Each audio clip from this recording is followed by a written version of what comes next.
में हमने आई का डायग्राम जो है डायग्रामेटिकली देखा था कि किस तरीके से जो आई का स्ट्रक्चर है या इमेज का फॉर्मेशन या अलग अलग जो पार्ट्स हैं मेरी आई के जो रोल प्ले करते हैं पार्टिकल इमेज फॉर्मेशन में किसी भी ऑब्जेक्ट के।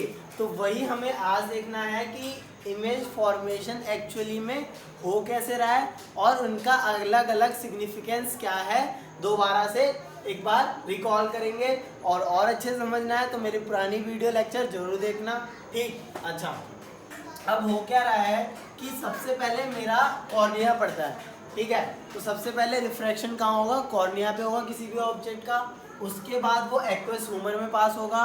एक्वस ह्यूमर भी किससे है, वो प्रोटीन से कुछ बना हुआ जेल है। उसके बाद क्रिस्टलाइन लेंस है, jelly made up of proteins, उससे बना है, कोई ग्लास नहीं है इसके अंदर। ठीक, लेंस होता है और लेंस हमारा रिफ्रैक्शन करता है रेटिना पे और इमेज यहाँ फॉर्म्ड होती है रेटिना के ऊपर। और यहाँ पर इमेज को सेंस करने के लिए दो सेल्स होते हैं, रोड्स एंड कॉन्स।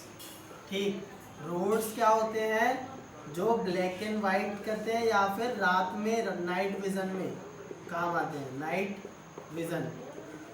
ठीक, कॉन्स क्या होते हैं, जो कलर या लाइट की तरफ ज़्यादा एक्टिव होते हैं और ये ब्राइटनेस कम होते हैं। मतलब अगर रात के टाइम हम मूव कर रहे हैं या किसी ऑब्जेक्ट को देखने की कोशिश करते हैं तो रोड्स हेल्प करते हैं, क्योंकि ये ब्लैक एंड वाइट को मतलब अच्छे से सेंस कर सकते हैं इमेज जो फॉर्म हुई है। और कौन सेल अगर हम लाइट में मूव कर रहे हैं तो वो कलर और लाइट का मूवमेंट देखते हैं। ठीक, तो हमारा हो क्या रहा है, पहले रिफ्रैक्शन कॉर्निया से हुआ, उसके बाद एक्वस ह्यूमर से पास हुआ। जो मेन रिफ्रैक्शन है वो मेरा लेंस कर रहा है। लेंस की मूवमेंट मेरी इससे होती है सिलियरली मसल्स की वजह से। ये मसल्स क्या है, लेंस की थिकनेस और थिन को चेंज करती हैं। अभी हम इमेज का फॉर्मेशन देखेंगे कि किस तरीके से अगर कोई ऑब्जेक्ट दूर है तो इमेज का फॉर्मेशन कैसे हो रहा है और ऑब्जेक्ट पास है तो कैसे हो रहा है। अभी देखो यहाँ पे रिफ्रैक्शन हुआ, इमेज फॉर्म्ड हो गई यहाँ पर कहीं पे। अब रेटिना क्या है, पूरी स्क्रीन है। मैंने स्क्रीन के बारे में भी अच्छे से बताया था आपको कि स्क्रीन का मतलब क्या है। अब इमेज फॉर्म्ड होगी रियल और इन्वर्टेड, उसके बाद रेटिना से ये जो कॉन्स है वो देखेंगे कि इमेज में क्या क्या ऑब्जेक्ट्स हैं, वो एक्टिवेट कर गई। इमेज जब यहाँ फॉर्म्ड हुई वो ऑप्टिक नर्व के थ्रू ब्रेन के पास जाएगी। अब ब्रेन इंटरप्रेट करेगा कि हाँ ये चीज़ है या ये मार्कर है, ये बोर्ड है, ये इंक है, या जो कुछ भी हमारे पास ऑब्जेक्ट प्रेजेंट होगा। ठीक, तो ऑप्टिक अब यहाँ पर किसी भी पूरे प्रोसेस में कहीं पर भी थोड़ा सा भी डिफेक्ट आ जाता है तो हमारे पास डिफेक्ट्स ऑफ आई हो जाती है, या हम स्पेक्स यूज़ करते हैं, या हमें विटामिन लेनी पड़ती हैं, मेडिकेशन ऑपरेशन वगैरह होते हैं। ठीक, तो ये हमारे पास समझ में आ गया। तो इमेज का फॉर्मेशन अगर हम देखना चाहें कि अगर कोई ऑब्जेक्ट, अब देखो ये सारी चीज़ें समझ में आ गई तो मैं इनके नाम हटा के सीधा जो एक्चुअल इमेज का फॉर्मेशन हो रहा होगा वो देख सकता हूँ। अब यहाँ पर मैंने देखो प्यूपिल वर्ड यूज़ नहीं करा ना इरेज वर्ड यूज़ करा। अब ये जो दो वर्ड है मैं पुरानी क्लास में डिस्कस कर चुका हूँ कि इरेज प्यूपिल के साइज़ को रेगुलेट करता है कि प्यूपिल बड़ा कब होगा और छोटा कब होगा।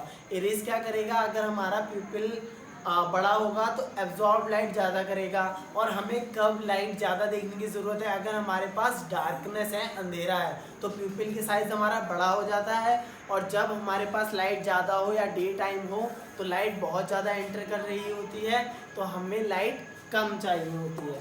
ठीक, तो ये हमारे पास अगर चीज़ समझ में आ गई तो हमें ये सब लिखने की ज़रूरत नहीं, कॉर्निया वगैरह। ठीक, ये सिलियरली मसल्स पे डालते हैं क्योंकि हम रे डायग्राम बनाएंगे तो हमें पता होना चाहिए कि कैसे हो रहा है ना। और ये जो पूरा रीज़न है इसके अंदर विट्रस ह्यूमर प्रेजेंट होता है। ठीक, तो ये सब मैंने रिमूव कर दिया। अब हम बात करें कि अगर ऑब्जेक्ट मेरे पास, ठीक, नोट करते रहना, साथ में डायग्राम बनाते रहना, कोई ज़्यादा प्रॉब्लम नहीं आएगी, बहुत इंटरेस्टिंग चैप्टर है। ऑब्जेक्ट एट इन्फिनिटी, अब देखो ऑब्जेक्ट इन्फिनिटी पर होता था तो हमें पता है कि कैसे रिफ्रैक्शन होता, कि फोकस पे या कहीं पे भी इमेज फॉर्म हो रही है। तो अगर ऑब्जेक्ट मेरा इन्फिनिटी पे रखा है मतलब लाइट की रे कैसे आएंगी, ये कैसे आ गई, ऐसे आ रही। ठीक, ये दो लाइट की रे इन्फिनिटी से आ रही हैं, लगभग पैरेलल होंगी, थोड़ा सा पैरेलल फॉर्म कर देते हैं। ठीक, हमारी लाइट पे आई। अब जब ये आएंगी तो थोड़ा सा रिफ्रैक्शन, क्या आपने बोला था, कॉर्निया से होता है, उसके कॉर्निया, उसके बाद एक्वस ह्यूमर, है ना।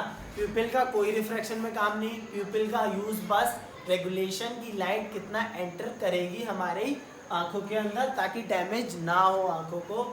उसके बाद हमारा लेंस है। ठीक, अब ये लेंस की थिकनेस और थिन का भी हम चीज़ यहाँ पर देखेंगे। ठीक है, अब जब पैरेलल लाइट आ रही है हमारे पास इन्फिनिटी से, when object is at infinity, ठीक, तो लाइट पैरेलल आएंगी तो थोड़ा सा कन्वर्ट रिफ्रैक्शन इसकी तरफ हो गया, लेंस की तरफ। ठीक, थोड़ा सा रिफ्रैक्शन जब लेंस की तरफ हो गया और दोबारा से जब लेंस के पास आएगा तो लेंस तो पूरी लाइट को रिफ्रैक्ट कर देगा किसी एक पॉइंट पे। ठीक, तो यहाँ पर हमारे पास इमेज फॉर्मेशन हो गया। अब देखो, अगर हम एरो डायग्राम से रिप्रेजेंट करें तो कुछ ऐसा डायग्राम आ रहा होगा, बहुत ही स्मूथ डायग्राम बनता है। ठीक, तो ये जो मेरा क्रिस्टलाइन लेंस है, बाकी जो रिफ्रैक्शन रहता होगा वो हमारा कॉन्वेक्स लेंस क्या है, कन्वर्जिंग लेंस है। तो सारी जो लाइट की रेस उस ऑब्जेक्ट से आ रही होंगी उसको कन्वर्ज कर देगा रेटिना पे। रेटिना पे मस्त स्क्रीन इमेज फॉर्म्ड हो गई। रोड्स एंड कॉन्स क्या है, एसेल्स हैं, जो कि ये ब्लैक एंड वाइट के लिए और कलर के लिए ये एक्टिव होता है। ठीक, तो ये इमेज को डिपिक्ट करेंगे, ये ऑप्टिक नर्व के थ्रू हमारे ब्रेन के पास जाएगी। ब्रेन इंफॉर्मेशन देखेगा कि इमेज में ये इंफॉर्मेशन है और वो हमें पता लगा सकते हैं कि क्या ऑब्जेक्ट है। तो बहुत ही इंपॉर्टेंट सेंसरी ऑर्गन हमारा आई है। अच्छा, मैंने एक ब्लाइंड स्पॉट भी लिखा था, ये भी डिस्कस कर रहा था कि अगर इमेज मेरी ब्लाइंड स्पॉट पे फॉर्म होती है तो हम उस ऑब्जेक्ट को नहीं देख पाते। ठीक है, ओके। अब ये ऑब्जेक्ट इन्फिनिटी वाला बात समझ में आ गई। तो यहाँ पर क्या होगा, सिलियरली मसल्स जो मैंने ये बताई थी, ये जो मसल्स हैं ये क्या करेंगी, इसको थिन कर देंगी। ठीक है, लेंस को थिन कर देंगी। आई लेंस मैंने बोला थिन हो जाएगा। थिन होने का मतलब कि इसकी फोकल लेंथ क्या हो जाएगी, इंक्रीज कर जाएगी। ठीक, फोकल लेंथ इंक्रीज हो गई तो इमेज जैसे रेटिना पे फॉर्म हो रही है वो समझ में आ गया। क्योंकि जो पैरेलल लाइन इन्फिनिटी से आ रहे होंगे ऑब्जेक्ट या बहुत ज़्यादा दूर होगा तो हमने इन्फिनिटी मान लिया है, क्योंकि इस छोटे से लेंस के लिए इन्फिनिटी तो बहुत दूर हो गया तो हमने दूर का ऑब्जेक्ट ही इन्फिनिटी मान लिया। इमेज फॉर्मेशन रेटिना पे हो गया और उसके बाद ये सेल्स आ गए, सारा इमेज फॉर्मेशन समझ में आ गया। अब अगर मेरा ऑब्जेक्ट पास हो तो कैसे होगा। ठीक, देखो हमारे पास लाइट रिफ्रैक्शन चैप्टर में हम क्या पढ़ रहे थे कि जो भी कॉन्वेक्स लेंस होगा उसकी एक खास फोकल लेंथ है और उसी के हिसाब से इमेज फॉर्मेशन हो रहा है। अब यहाँ पर जो मेरा लेंस है कॉन्वेक्स लेंस है और हमें पता है कि हम दूर के ऑब्जेक्ट भी देख सकते हैं आसानी से और पास के भी देख सकते हैं।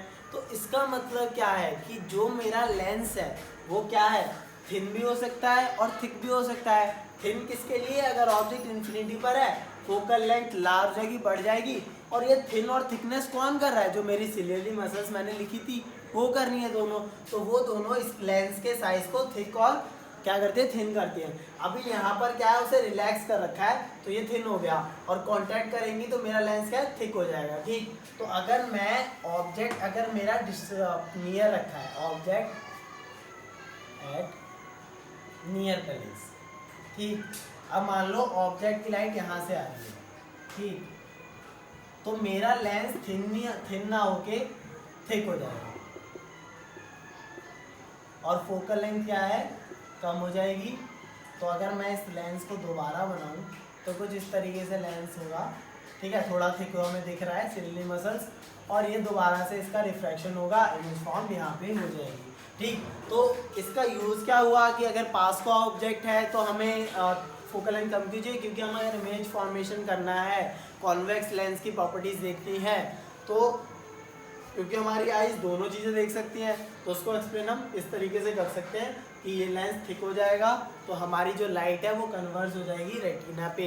अगर कॉन्वेक्स लेंस का नहीं समझ में आ रहा तो जो लाइट रिफ्लेक्शन चैप्टर इसीलिए पहले पढ़ाया था ताकि ये ह्यूमन आई वाला चैप्टर अच्छे से समझ में आ जाए, क्योंकि इसमें इमेज फॉर्मेशन जो है अच्छे से आ जाएगा। ठीक, तो ये हमारा इमेज फॉर्मेशन दूर का और पास का हो गया। ठीक, तो हमारे पास एक वर्ड आता है एकोमोडेशन।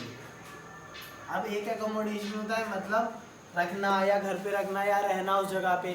फिर एक होता है पावर ऑफ एकोमोडेशन। ठीक, तो हमारी लाइट, हमारी आईज में क्या क्वालिटी है कि हम दूर का ऑब्जेक्ट भी देख सकते हैं और पास का ऑब्जेक्ट भी देख सकते हैं। तो ये पॉसिबल किसकी वजह से हुआ कि लेंस की थिकनेस चेंज हो सकती है, साथ सिलेंडरी मसल्स रेगुलेट कर रही हैं, तो हमें अलग फोकल लेंथ का कॉन्वेक्स लेंस मिल रहा है।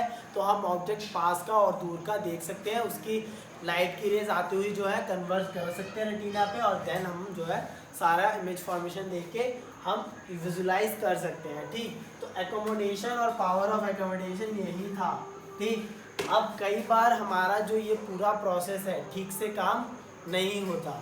ठीक से काम मतलब हो सकता है कि सिलिंडरी मसल्स वीक हो जाए तो लेंस हमारा थिन ना हो पाता हो या फिर थिक ना हो पाता हो।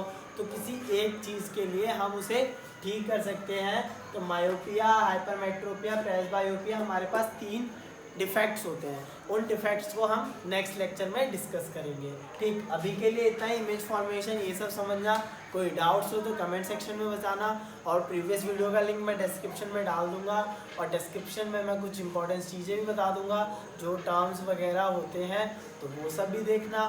ठीक, और वीडियो को लाइक शेयर ज़रूर करना, है ना, क्योंकि ये जो टाइम है इसको यूटिलाइज़ करो, अपनी स्टडीज़ को लगातार कंटिन्यू रखो। ठीक, थैंक यू।